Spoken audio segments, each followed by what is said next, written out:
Alrighty, so welcome everyone. So I'd like to thank all of our teachers for taking their time out of their very busy schedules to be with us today. And we're going to go ahead, we're going to get started. So thank you all again for taking the time to be here today, and means a lot to us here at Mesa. And before we start, I just like to begin with introduction from our teachers. So we'll have each one of y'all introduce yourselves. So just kind of give a brief overview of your name, the school that you teach at, your classes that you teach, extracurricular activities that you're involved in, and fun fact about yourself if you want. Don't feel compelled to do so, but all right. Any volunteers? I can go. My name is Margaret Morgan, and currently I teach at Cedar Shoals High School. Right now I am teaching 2 sections of on-level pre-calculus and pre-calculus and 1 section of AP Calculus AB. What else was I supposed to say? Already. A fun fact was I was in graduate school with Dr. Edenfield. Activities, I sponsor the math team, and I'm one of the sponsors for the National Honor Society. I think that was everything I was supposed to cover.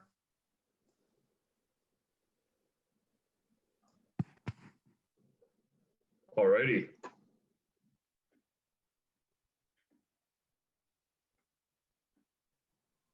Okay, I'll go. I am Tamiko Chappell. I teach at Lanier High School in Gwinnett County. This year, I've taught everything under the sun, from all the way back to QCC and now with GSE. And this year in particular, I'm teaching accelerated pre-calculus and both levels of AP Calculus. So I have a section of AB and a section of BC.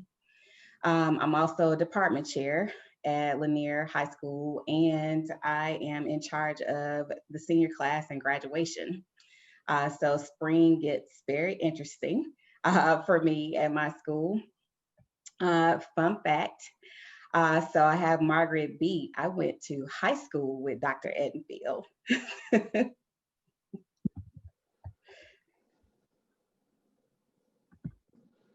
And before that, like, we've known each other forever.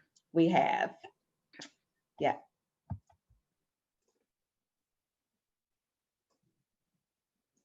I can go next. My name is Lindsay Boozer. This is my 2nd year teaching at Decula High School in Gwinnett County. This year I teach 2 sections of on-level geometry and 2 sections of accelerated pre-calculus.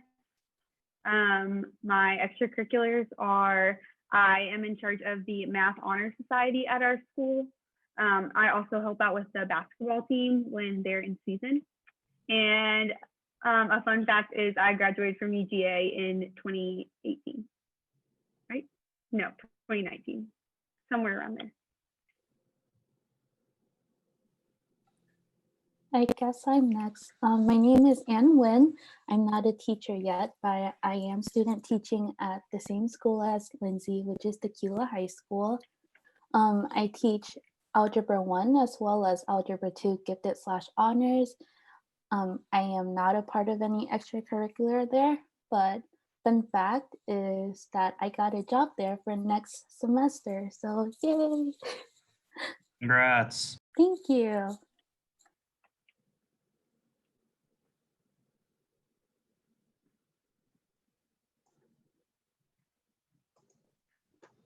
I guess it's my turn. My name is Mark Lewis, and I am a teacher at North Oconee High School down in Bogart. This is my 10th year here and 24th year teaching altogether. I've taught high school math my whole career.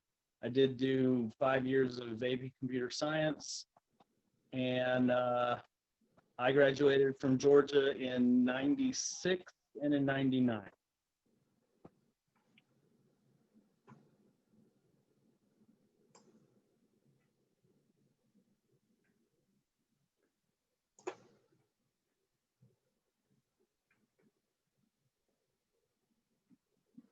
All right, I believe that's everyone. So before we start, thanks again to everyone attending, our attendees and our panelists. So before we start, I also want to shout out to Jenna, who put this whole thing together. So thank you, Jenna, and Dr. Evanfield. They were really the ones who did most or all of the work, and I'm just here to, kind of look good, talk to y'all. So how this is going to work is that based on the responses and questions that we received from our attendees, so we decided to divide this into two parts. So one will focus on the specific strategies that you've adopted to use in your classroom, and another part would focus on student engagement. And we have a lot of questions on student engagement. So, and after we finish with that, we'll end with a few questions that pertain to how you have personally been affected by the pandemic. And please don't feel compelled to answer those if you're uncomfortable or have any other reason. And we'll reserve the last 10 to 15 minutes for an open Q&A session. So if anyone wants to ask any questions that they've gathered while listening to the panelists in the main session, so please make a note of that. And feel free to ask them to the panel, or if you want to direct a question to a specific teacher, so feel free to do that as well. We're planning to end at around 5, give or take, so you know the drill. All right, let's start. First item of business. So can we have our questions pulled up real quick? So we'll jump to our first part. Student engagement. So we'll just be throwing out the questions. So part one, what strategies have you found effective to engage students in the virtual format of learning?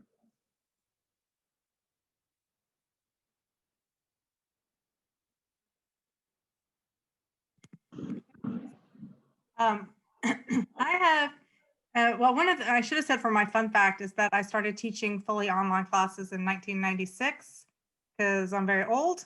But back then there was very little to no technology to help you. So it's been kind of nice to learn all kinds of new things now that are much easier to use. But one of the things I knew from before was you have to have consistency because kids are going to be more likely to engage if they know what to expect. And so I have been using Desmos pretty much like a slideshow every day, where when they come in, they know they're supposed to get on their Desmos. I put it in the chat for them. They get on there and they work on their bell ringer problem. And I can watch them working on the problem while I'm admitting other people. And then for their work session, they also are on Desmos where I can see what they're doing. And that's worked pretty well because they know I'm watching them because I'm giving them feedback all the time. So that's kind of the best way I've gotten people to engage. They don't much, I've got a few people who like to talk, but for the most part, I don't have a lot of talkers in my pre-calculus class. In my calculus class, it's the third year I've taught a lot of those kids. I taught them in accelerated coordinate algebra and accelerated pre-cal and now in AP calculus. So just having that already established relationship has been a big benefit in the calculus class.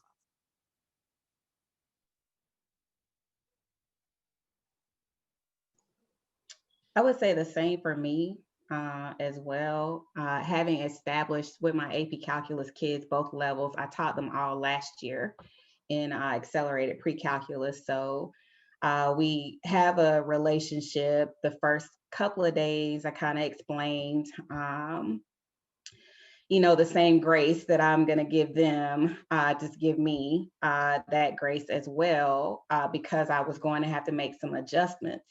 But I have, since we use Zoom, I have used the breakout rooms anytime I wanted them to think, pair, share, or anytime there's just an activity I was not going to let go of because I felt like there was great benefit in the discussion for them in their learning. So I've used the breakout rooms quite a bit with AP Calculus.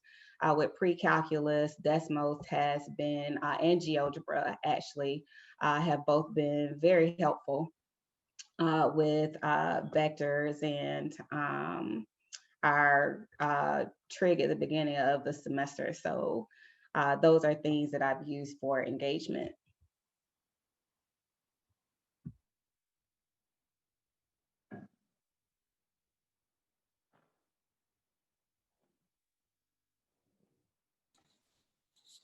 For me to engage my students other than Desmos and using Nearpod and such, we've been having a lot of mini competitions between in-class and on Zoom.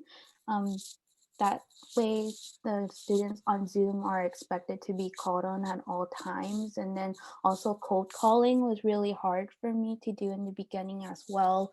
But Tequila is all about cold calling and just calling on their name so that they know that they're expected to speak. And I told them, if you're not going to speak and you don't give me a reason why, then I'm going to count you as absent. And since then, participation has been skyrocketing in our classes.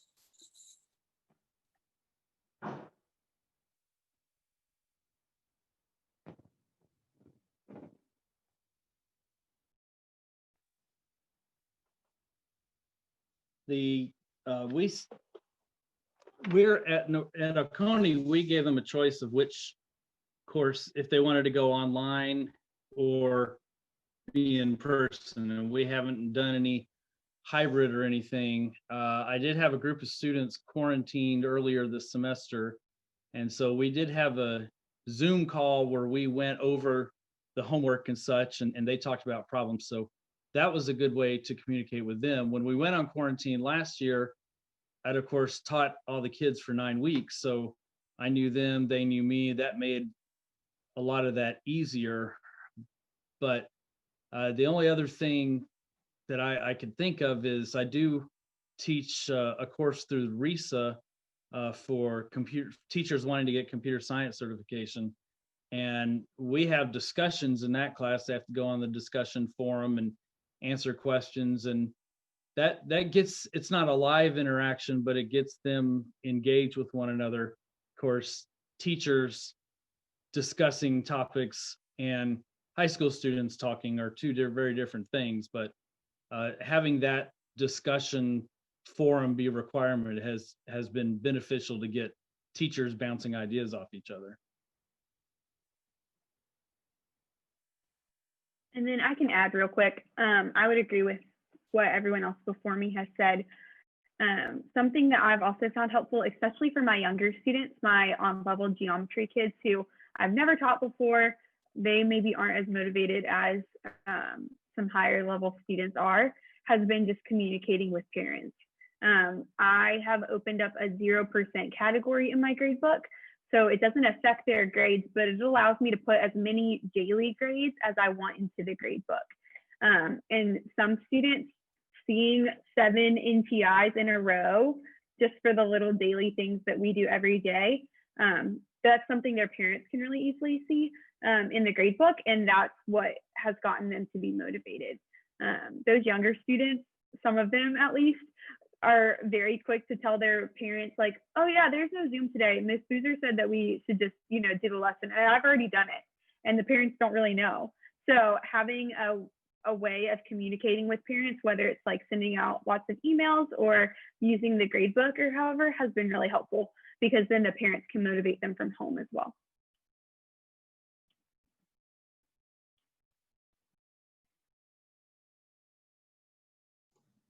All right, excellent. Thank you. Thank you. So to kind of segue off into from strategies that you've applied in terms of teaching online. So another thing that our panelists, that our attendees want to know is, what strategies have you found effective for engaging students? What are some ways to develop community with and among your students when you're teaching virtually?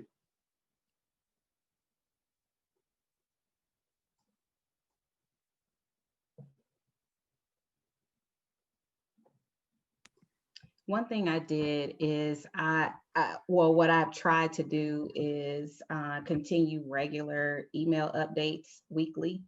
Sometimes because we're following a bell schedule, at Lanier with our classes. So there's sometimes that I don't get to have conversations with the students, especially I call them my Zoomies, especially the Zoomies. So um, I try to provide email updates. Hey, in case you logged in late and didn't hear my announcements at the beginning of class, or if we had to disconnect abruptly or things happen, then I try to send updates on upcoming assessments, or hey, did you get this turned in? I'm looking at my list and I only see 10 out of 15 have completed it. Make sure you keep up with your assignments. I also integrated my Bitmoji into my Google Classroom.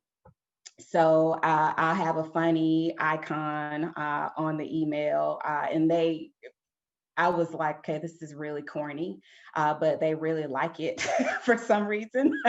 So, and of course, the AP kids know me already, so they just laugh anyway and roll their eyes. But the accelerated pre-calculus kids also really like it, and they say you always pick the one that's the best to go along with the email that you send. So that's one way. Another thing that I do is I offer small group sessions for the students who don't really want to speak up during class and say that they're having trouble. Then I either they reach out to me personally, or I just make an announcement in class or send it in an email update. Hey, if you need extra help, I'll be available during this block of time. So just log in and I'll give them a generic Zoom link that's specifically for that group session. Other things I've done, one day we did a at-home scavenger hunt. And this is before we had students that started coming into the building. We did an at-home scavenger hunt. It's just something that I found online, just so, especially for my accelerated pre-cal kids, so we could start to build a little bit of a relationship and get to know each other. We also did We're Connected activity where, say I started with my coffee mug and said it was special because it was given to me by a student because they felt like I needed more coffee to get through my day. And then someone else would say, my item is a coffee mug as well because I got it from my grandpa when we went on our family vacation. So we kind of went through different items and we showed how we were connected. So I think just taking the time away from just the content and the teaching, just to kind of foster different types of conversations as well has been helpful.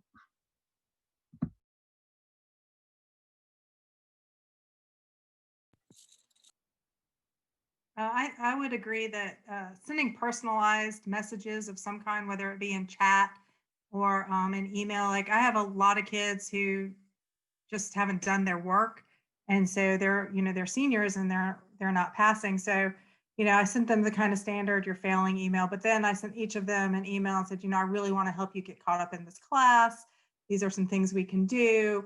And I got a lot of responses to that. I think they appreciated that kind of thing that normally I would be doing because Clark County is 100% online. And I don't think we're going back this semester. But those kinds of things that normally I would do as they're walking in the door, the conversations I would have, the connections I would try to make there. I've been trying to do with personalized emails. We have study hall every afternoon. And so inviting kids specifically to study hall to get that kind of one-on-one time for the kids who aren't comfortable, in the larger group. I think that helps. In my calculus class, we did breakout room activities where they work together on an assignment. And I think that, again, there was already kind of an established community with that group, but they really enjoyed the chance to work together and talk to each other to try to work things out. In Clark County, and another thing that we have going on is that we have very limited instructional time this year. We were supposed to be 90 minutes for 90 days and we were 60 minutes for 60 days. So there hasn't, I have not been able to do activities in class that would build community. I just don't, imagine trying to do an AP class in less than half the time. I haven't had time to do those kinds of activities that I would like to do because I'm just trying to figure out how to cover as much material as possible.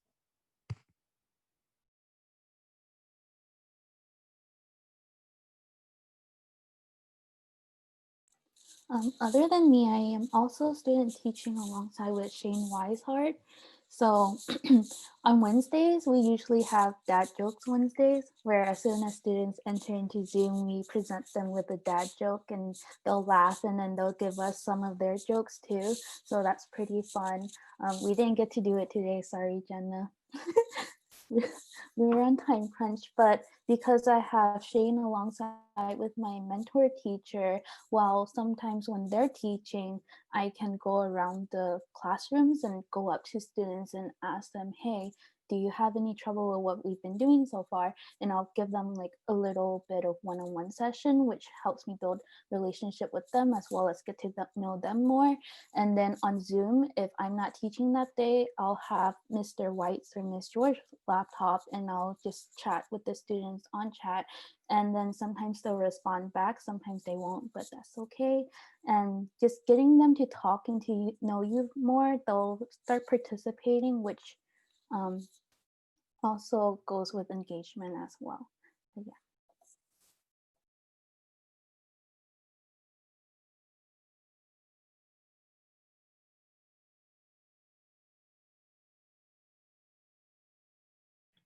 Jumping off of something that Miss Morgan said, she talked about how it just feels like there's not enough time to really do the community building things. And I feel that way too. Something that I've done to try and build those relationships with my students, even though I might not be able to do it during class, is at the end of the Desmos for the day or the Google form or whatever it is that they're doing, I try to put a question at the end that is not related to the content that we've been doing. So sometimes it's just a really general question of, is there anything that I can do to help you right now? Or is there any way that I can be supporting you? And then sometimes it's dumb, like what's your, favorite fast food restaurant, or what song are you vibing to right now? Or, something silly. And then I always respond. So even if I'm sitting in bed at night, sending remind messages to students, like, thanks so much for sharing that song. I listened to it and it's so cool. Whatever it is, like I always respond. And that allows me just to have conversation with students that normally I would be having before the bell or after the bell or in between problems that I don't get to have because we're online.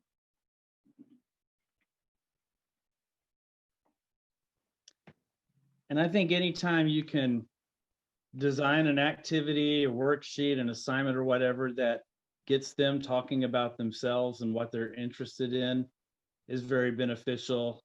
Just like we were doing matrices in Algebra 2 last year. And so having the students design their own matrices where, maybe the first cell was number of siblings and, how many pets they had and just those kind of things, it allowed me to get to know them a little better, and it allows them, if they share with one another, to get to know each other a little better too.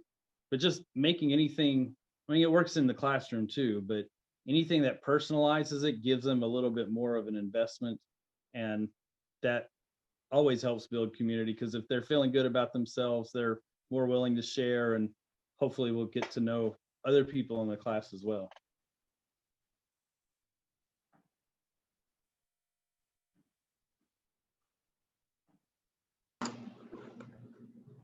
Alrighty, moving on. So what are some things that you have done to monitor student progress online?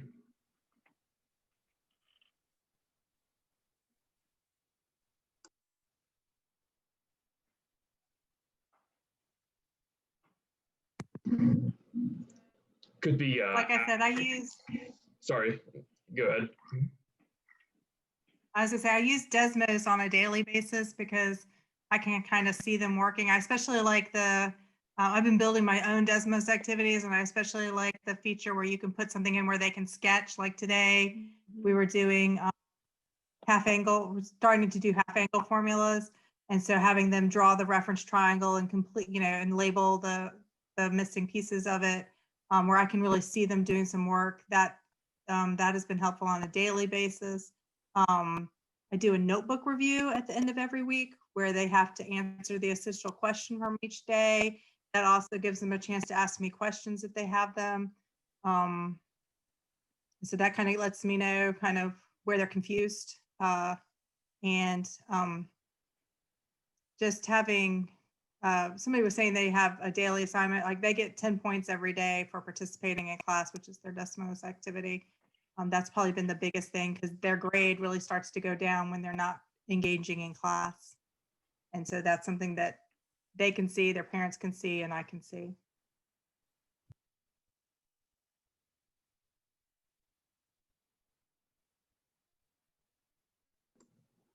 Anybody you want to add?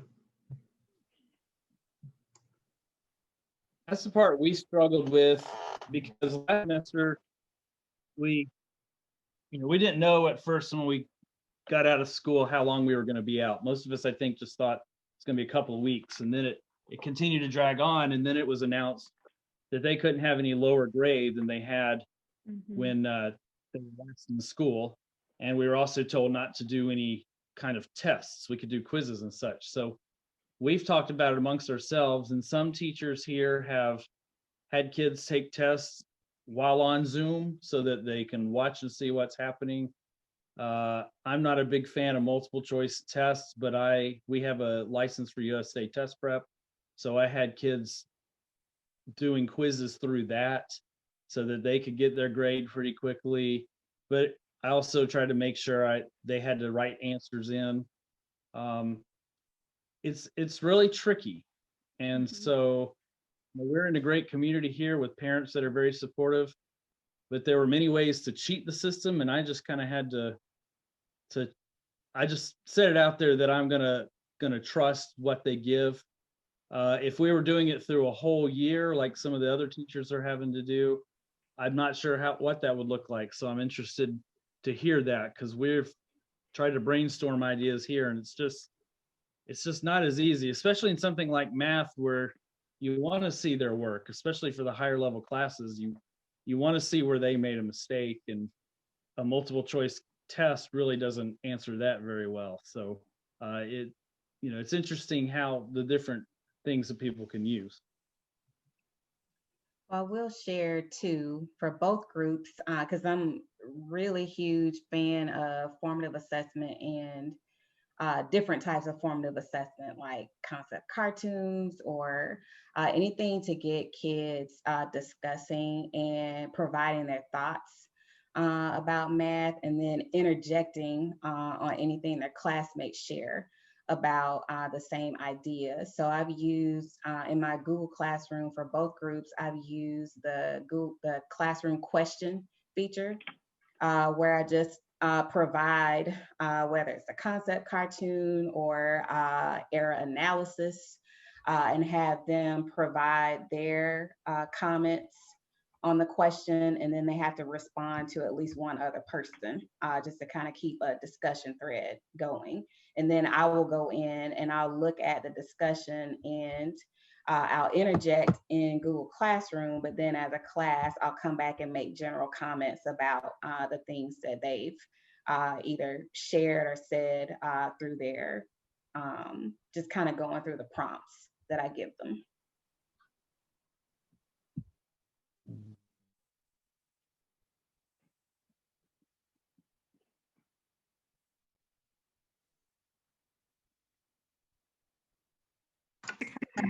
Respond to Mr. Lewis situation where everything is online, and they changed our grading. In the past, summative assessments were 40% of their grade, and now it is 20% of their grade. So summative assessments are a pretty minor part of their grade, but I know they can cheat, and there's not really anything I can do to stop them, in all honesty. Like, people will talk about using GoGuardian and all these things. That only gives you information about what's on their computer. You don't know what you mean. They can have their phone open, you just can't control what's going on in their home. So you just kind of have to let go of it a little bit. I have been definitely been using more online tools and multiple choice tests like USA Test Prep, AP Classroom, Khan Academy than I normally would, because they need feedback right away. And for me, it's the most difficult thing that I've found is the grading of digital work. Like because I started out with them taking pictures and posting it, and half of them could figure out how to do it. Half of them were giving me things turned sideways that I was having to reorient. and it was Mhm. just incredible. It was so much more time consuming than grading a pile of papers. Now, my son's teacher is using Cami, which I wish I had known about. I would have used that because all of our kids have a stylus and they can write. And that I think would have worked a lot better if we, hopefully we won't, but if we are in the spring, still all digital, I would probably start using Cami because there it's like basically they can write, you give them a document and they can use their stylus to write on it so they can do their work and it would be very easy to read and easier to grade. But, you know, having to type in feedback or because like my computer does not have a stylus with it. I have an iPad that I have an Apple Pencil for, but they don't always connect very well with my school computer. So the typing responses is so time consuming. But that's probably been the hardest thing has been the grading and giving good feedback and the most time consuming thing. I couldn't keep up with what I originally was going to do. I had to have a little bit of sanity.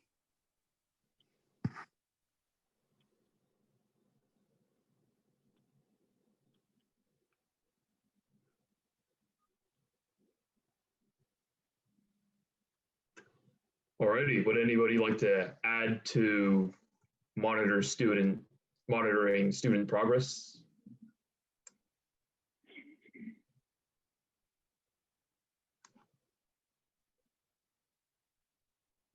Great. Okay, so we know that, as mentioned earlier, that teaching in the middle of a pandemic, this is a once in a lifetime experience. So what has this experience taught you personally as an educator? So what lessons have you learned personally through your experiences during these unpredictable times?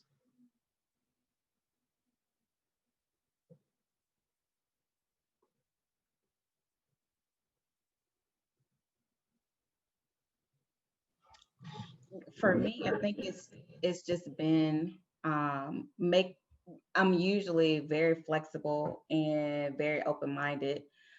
Things happen. I usually can go right along with the flow, and I think uh, that being my personality really helped me a lot with this because there were times where half the kids couldn't log on because of some weird power failure in our district. Because we spent at least I would say 3 or 4 Fridays at the beginning of the year where we could not even interact with our students who were at home because somebody hit a transformer and the power was down just in our district, or the county server was down, so we could not access anything that had to do with school. So just being flexible and teaching the kids to be flexible as well, because especially with the level of student that I teach, you know, they're like, oh my gosh,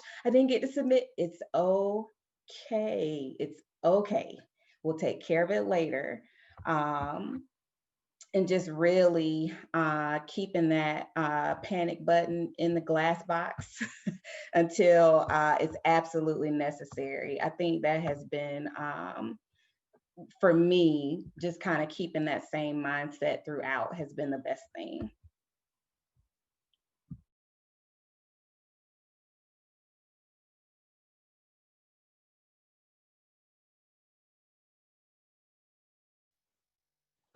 I learned the value of time management, which is it's kind of funny, but we weren't meeting, you know, like we didn't meet with our class. So you gave them assignments, you hoped that they would do them. But I found that without the bell-to-bell class structure, I had a hard time getting organized and getting everything taken care of. So it took about 2 weeks, and then I finally got my schedule down so that, you know, I was recording videos in the morning, I was answering emails, I was grading, and at the end of the day I was putting up the next day's assignment. And once I got a schedule down, it really helped, because at the time I also had an 8th grader and a 7th grader living with me. My wife was a nurse, so she was in and out, but having to make sure the boys were doing what they needed to do. It really made me appreciate, not that I'm a big fan of the schedule that we have at school, but you have to, even in that scenario, I still had to build a time schedule and plan things out. Even though I've always felt pretty flexible, I still felt I needed to be more flexible. And it was also interesting that since I didn't have a live audience when I filmed my videos, which was just a little strange too, but I still didn't listen to myself though, because I didn't enjoy that.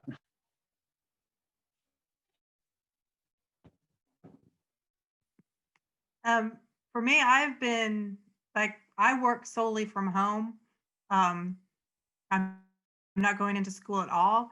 And so that kind of blurred line between work and home, in the spring, it was difficult.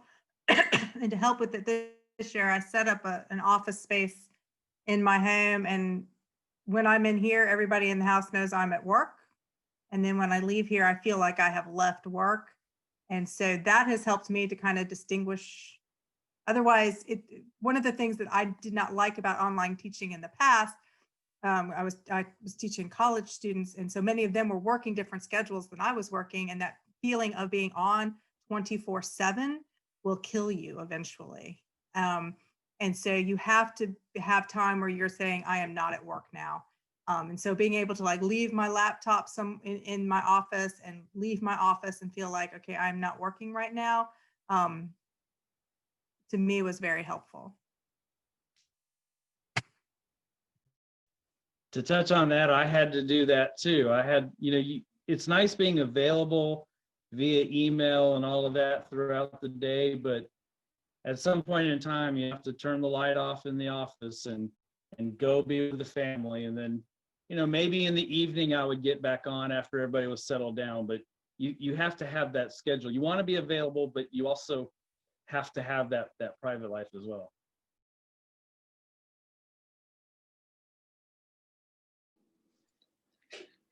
I've been leaving things to the panelists, but I want to add to this question. So unlike Ms. Chappell, I'm not always as easygoing and go with the flow. I like structure, and I like to control what I can control. And what this last however many months it is, I can't remember anymore, has taught me is to let go of control. And to really think about, to make choices, like what's really important to control and what really isn't important to control. Is it just because it's like my preference and I want things done this way, or is it, okay, it's fine, let somebody else do it, or let this assignment be done differently. I know I like it done this way, but give more freedom. And it's helped me think a lot more about, well, I've always tried to be super intentional with the work I assign and the amount of time I expect students to spend in my classes. It has made me even more thoughtful about it. And everything I assign, I pretty much put, here's the purpose of this. And I do a lot of self-assessing. Again, I know it's different from K-12, but what are you accomplishing the purpose, rather than getting hung up on like itty bitty points on things. So I've taken a more holistic view of things and learned to let loose of some control. What I've learned echoes some of what Dr. Edenfield said, but also is kind of the opposite. So with letting go of control, what I had to let go of control of is my holistic view of my students. So I teach about 80 kids total. Wait, that's a lie. I'm so sorry. I teach 150 kids total. Sorry. I was thinking per course. And if you look at the grades for all 150 kids, over half of them are failing, which is not a good holistic view. So what I've learned to let go of is that overall number and the overall data points for my entire classes, but instead to focus on the students that are willing to work hard and are willing to improve. So I can't get all 150 of my students to pass my class, especially by now. It's just not going to happen. But if there are a handful of students in every class who I can be constantly emailing and constantly pushing them to do another practice problem or to get that other assignment turned in or to try this test again, then that's going to make a huge difference in that one student's life. And so I had to let go of the fact that not all of my students were going to be successful, but that didn't mean that I needed to give up on all of them, if that makes sense.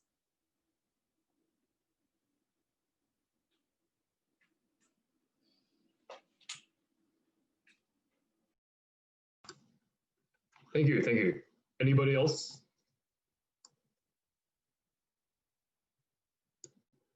Alrighty, so this is kind of a multi-part question. So our attendees want to know, do you find your purpose as a teacher to be more emphasized or strengthened due to the pandemic? And what things have motivated you to keep on moving? What is a drive or a motivation that reminds yourself of why you teach?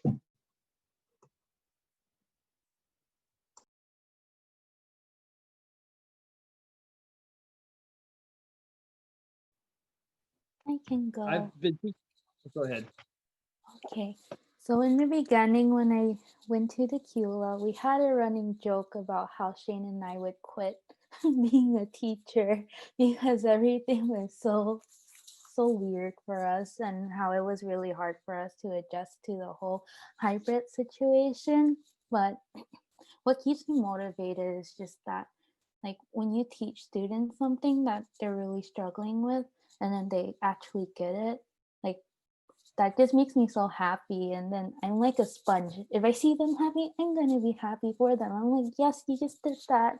And then just seeing how they grow over time, how they, like, in the beginning say that they're really bad at math, but then now they're just the one person who just answers you every time you ask a question. And just seeing them grow in general has been keeping me motivated. Other than that, teaching has been great. Don't give up. Keep going.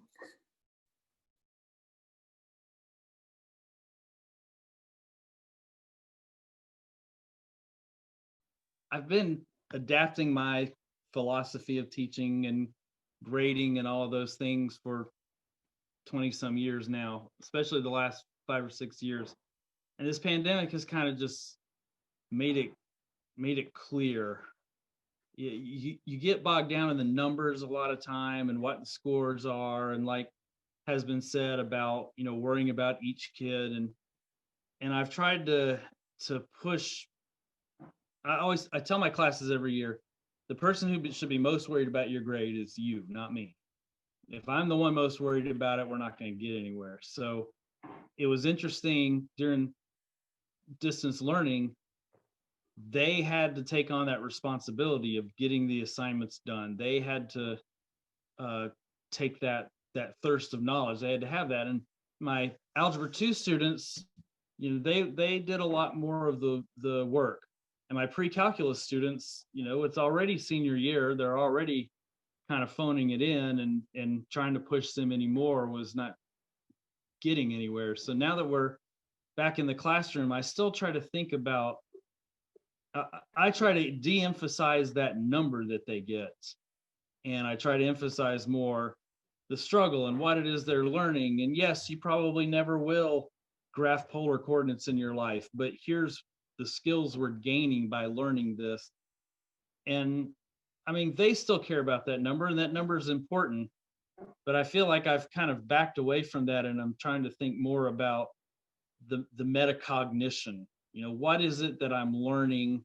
How is keeping this notation, using angle brackets instead of parentheses, what's the context there in the real world? Well, in the real world, they're going to have a job where they have to type things in a certain way or enter things in, and if they can't do it right, they're going to get fired. So it's just helped me try to look more past the grade book, and really, how am I assessing, and what is it that they're learning, and how am I communicating that to them? It really has just kind of fit in with my whole changing philosophy, especially when I would see what work my children had to do. Be like, well, what's the point? And is that really is that busy work? Is that really building a skill? What is it that they're trying to do? So I don't know, it's given me a different perspective on my purpose as a teacher. I do think that I've gotten better at it and seeing better the importance of relating to them on a more personal level.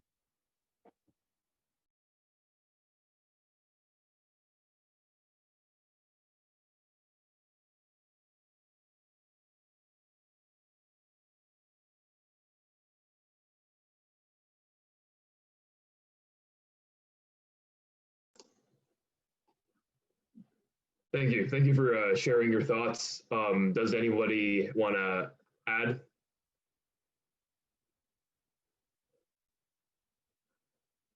Alrighty, awesome. So we have about 13 minutes left. Perfect. So right now we're going to open up the floor to any questions that our attendees might have.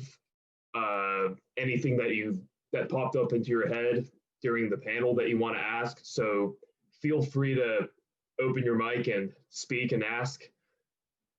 Whether those questions are addressed to the entire panel or anyone specific, feel free to do either one. And we'll start now. So any questions? I had a question. I was wondering if anyone had seen, like from the student's perspective, any like positive things about their learning, like have they benefited at all as far as their learning is concerned since moving all online? I think there's definitely a subset of students for whom this works much, much better. You know, there are kids who just, like I had a student, he's not in my math class right now, but he's in my advisement. And all last year he's very, very bright and he was failing almost everything until the very end of the year. And this year when I just did his conference, he had all high A's just because the online format just gels with who he is as a person. And he likes, you know, he doesn't get distracted by the other students in the class when he's online. And he can do his work and then, you know, basically turn his camera off and do something else, which is what he would prefer to do in the classroom.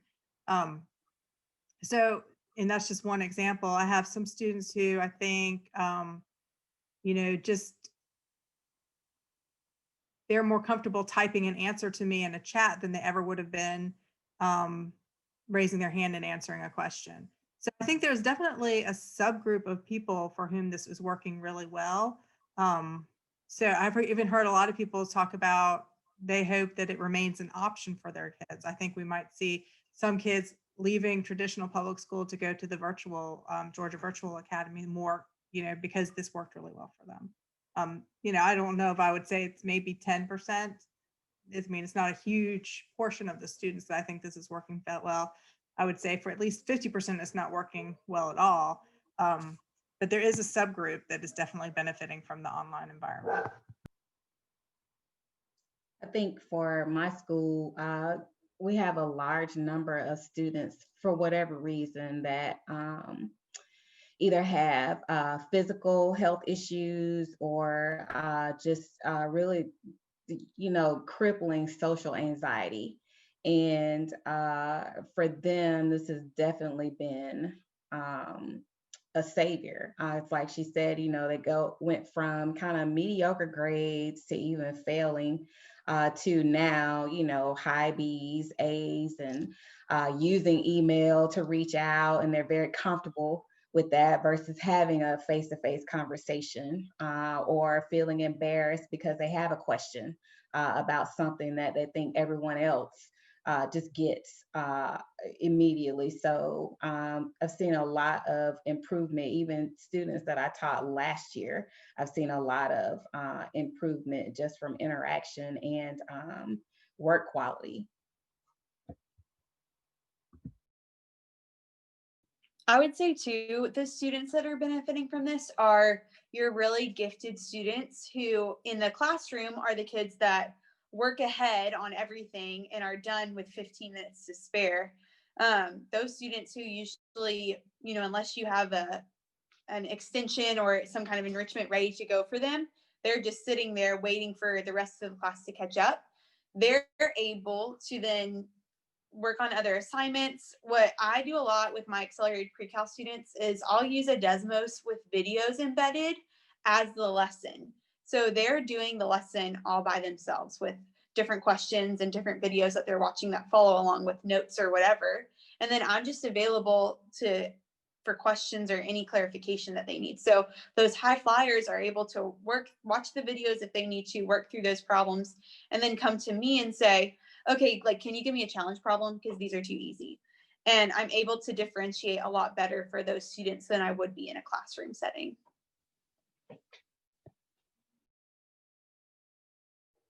I've seen some students that learned a lot about themselves. And so when they come back to the classroom, they've developed kind of like over the summer, over the, the time they were out, they've developed a study habit, or they've developed, this is how I take my notes. You can see it when they get to class and they take everything out of their book bag and they arrange it. It's like, this is what I discovered works really well for me.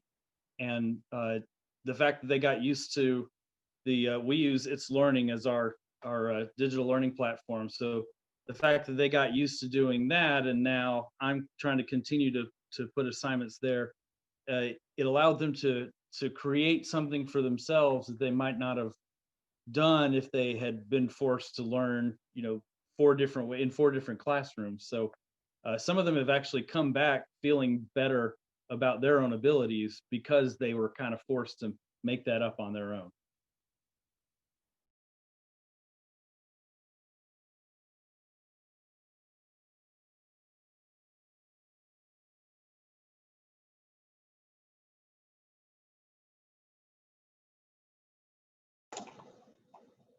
Thank you.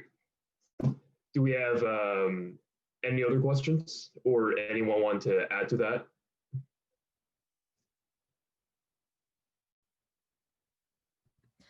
This is a quick question, but I think, oh, sorry, Andrew. No, you can go. I've already asked one. Okay. I think Miss Morgan maybe talked about this, but something called Cami. I've never heard of that before. Yeah, it's really cool. I've not used it except with my son.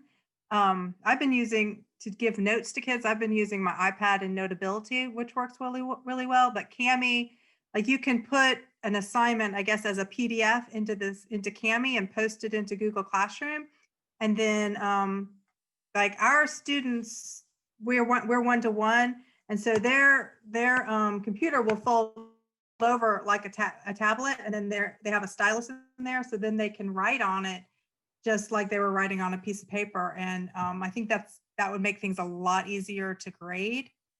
But it's K-A-M-I, Cami. Like I said, I think you can just Google it. Thank you.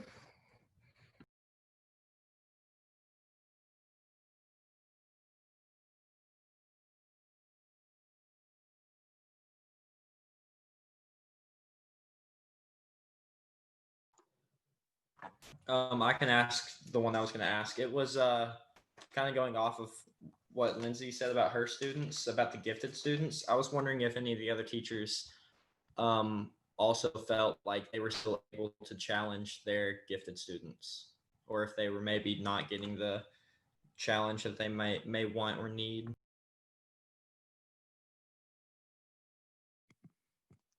In my class, my gifted students are in my AP Calc class, and they are challenged just because of the pace we're having to go at. I mean, we're literally at 4/9 the time we're supposed to have, so we are flying through things. And so I haven't really had to give much additional enrichment other than just they all took accelerated math in the past, and I'm like, this is more accelerated than anything you've ever taken before. So that's been their biggest challenge.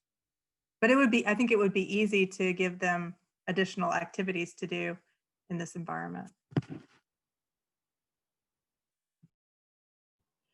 For mine, since I have gifted in both classes in accelerated pre-cal and AP calculus, I try to think, Dr. Edenfield talked about giving assignments, being very thoughtful about the assignments that that I give, and Mr. Lewis talked about Metacog. So I try to think about giving them practice where they have to use their whole brain for at least half of it. You know, of course, the skills are always going to be important, and a gifted student is going to nail the skills most of the time right away. So really thinking about, you know, really mashing it up and making them think through even just the regular daily assignments, so that when they get to college board assessment or for accelerated pre-cal, you know, if it's a county assessment or a math assessment that's covering a lot of content, they're used to thinking that way when they see those types of things. So if I think about the end, typically I don't have to provide a whole lot of extra because they're in it to start with.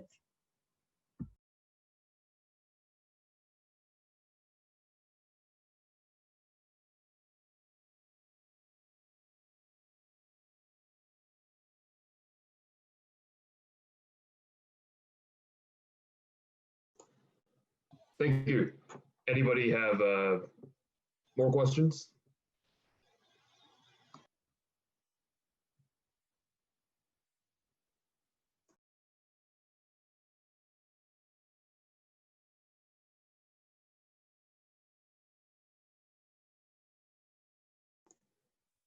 Questions?